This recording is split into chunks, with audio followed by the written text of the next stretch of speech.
Ah, ini orang apa terlantar dari Aceh.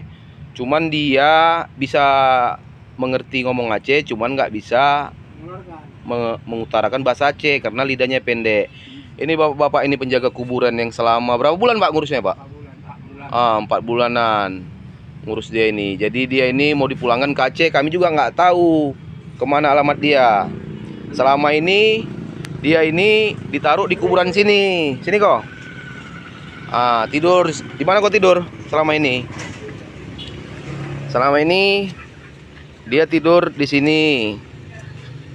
Dia kalau bahasa Aceh ngerti, cuman mengutarakannya dia nggak bisa karena lidahnya pendek. Cuman ada sedikit apalah ini orang. EQ-nya lemah.